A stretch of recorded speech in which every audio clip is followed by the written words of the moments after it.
انت اعتبرني مديرك ودخلت عليك فجأة. ايه رايك في الجرافطة دي؟ حلو قوي ما شاء الله، مشيت ربنا. ها من اللون حكايه، لفتها ولا لفه الجاتوه والشكل بلدي قوي. ها في الحقيقة مش عارف. مش عارف ايه؟ في الحقيقة مش عارف الجرافطة هي اللي حلوة ولا عنين وذوق حضرتك اللي نقوا الجرافطة هم اللي حلوين. هو ده.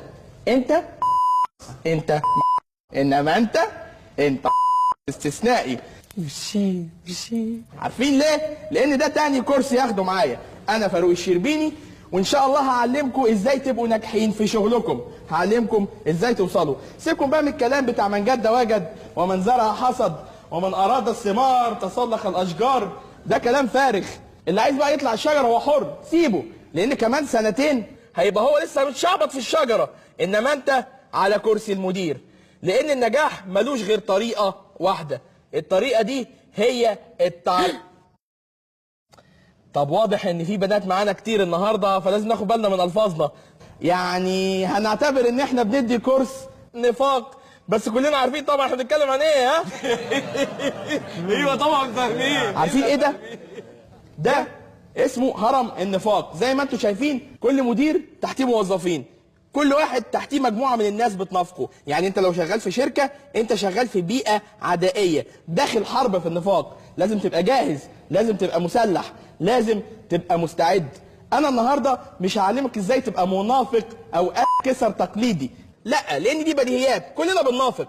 انا هعلمكم النهارده ازاي تبقوا كرييتيف كسر، منافق من طراز فريد. سنه 92 المدام كانت حامل، وكنت شغال في شركه ومديرها اسمه تهامي. ربنا رزقنا بمولود جميل، سميته ايه؟ سميته تهامي.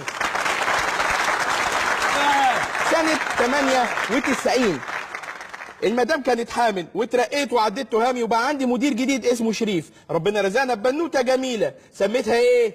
شريف. هسمي بنتي شريف يا جحش؟ لا طبعا، سميتها موناكو. ايه موناكو دي؟ اسم الشركه، بس طبعا بنقول لها يا مونيكا، اصل ما ينفعش نقول لها موناكو فاروق. يا عيله انت. واحساسك ايه لما ابنك يعرف ان انت كنت مسميته هامي عشان توصل للي انت عايزه؟ تهامي ابن شاب وسيم، سايق عربيه مرسيدس احدث طراز.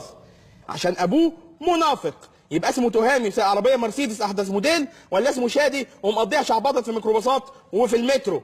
اقعد، الروح الانهزاميه دي مش عندي. اقعد.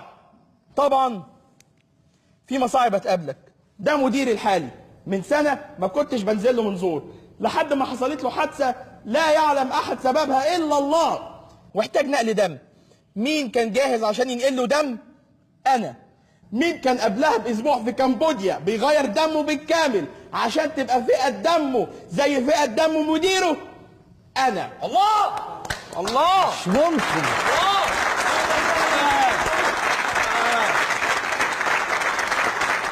على النعمه انت اكبر خليك. صح والله صح يا منافق يا قذر. سيادة مدير حضرتك انا يعني يا فندم. يا فندم ايه وزفت ايه؟